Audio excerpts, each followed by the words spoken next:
మనం వేల రూపాయలు ఖర్చు పెట్టి పెద్ద పెద్ద ఇంటర్నేషనల్ బ్రాండ్స్ హోటళ్లకు ఎందుకు వెళ్తాం?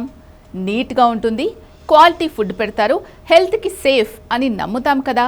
కానీ ఆ నమ్మకాన్ని నడి రోడ్డుపై కూల్చేసే ఒక భయంకరమైన నిజం తిరుపతిలో వెలుగు చూసింది. ప్రముఖ అంతర్జాతీయ చైన్ రెస్టారెంట్ KFCలో ఫుడ్ సేఫ్టీ అధికారులు జరిపిన మెరుపు దాడుల్లో విస్తుపోయే నిజాలు బయటపడ్డాయి.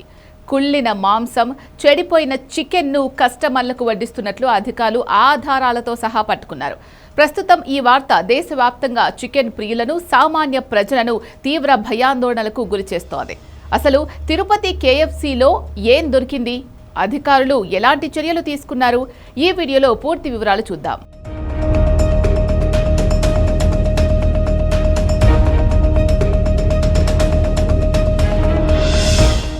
ఆధ్యాత్మిక నగరమైన తిరుపతిలో ఫుడ్ సేఫ్టీ విభాగం, Tirupati municipal corporation health officer doctor యువ అన్వేష్ సంయుక్తంగా ఒక స్పెషల్ డ్రైవ్ నిర్వహించారు.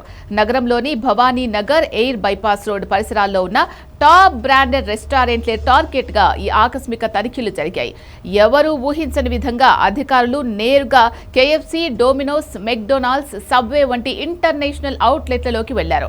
ఎప్పుడూ ఏసీలు, కలర్ఫుల్ లైట్లతో తలతలలాడే ఆ రెస్టారెంట్ల లోపలి కిచెన్లను, స్టోరేజ్ రూమ్లను చూసి స్వయంగా అధికారులే షాక్ గురయ్యారు. ఈ తనిఖీల్లో ప్రధానంగా 2 KFC అవుట్లెట్లలో జరిగిన ఘోరాలు బయటపడ్డాయి.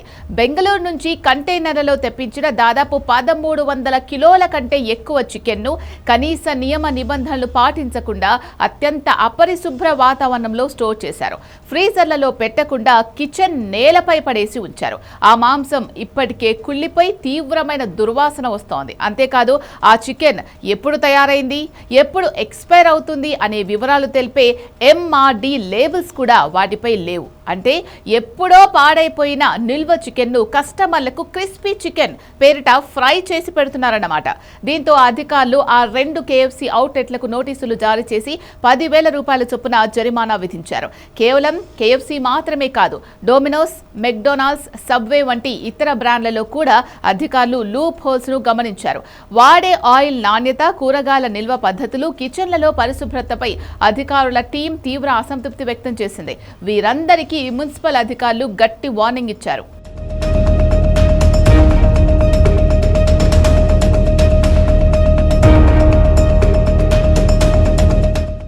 బ్రాండ్ పేరు చూసి మోసపోవద్దని, కిచెన్ లోపల ఏం జరుగుతుందో ఎవరికీ తెలియదని ఈ దాడులు నిరూపించాయి.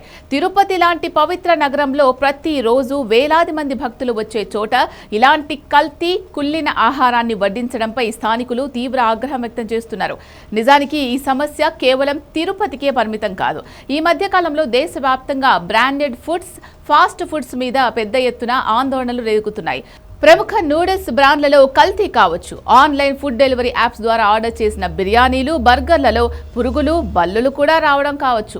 సామాన్యుడి ప్రాణాలతో ఈ కార్పొరేట్ సంస్థలు ఆడుకుంటున్నాయి. ఇటీవల కేంద్ర ఆహార భద్రతా సంస్థ కూడా ఈ విషయాలపై సీరియస్ అయింది. మనం హెల్దీ ఫుడ్ అని నమ్మి పిల్లలకు తినిపించే బ్రాండెడ్ ఐటమ్స్ లోనే విషం దాగుందనే చేదు నిజం ఇప్పుడు దేశవ్యాప్తంగా చర్చనీయాంశంగా మారింది. కేవలం 10,000 రూపాయల జరిమానాతో ఇలాంటి పెద్ద బ్రాండ్ల అరాచకాలు ఆగుతాయా? వినియోగదారుల ఆరోగ్యాన్ని పణంగా పెడుతున్న ఇలాంటి సంస్థల లైసెన్స్లను రద్దు చేయాల్సిన అవసరం లేదా?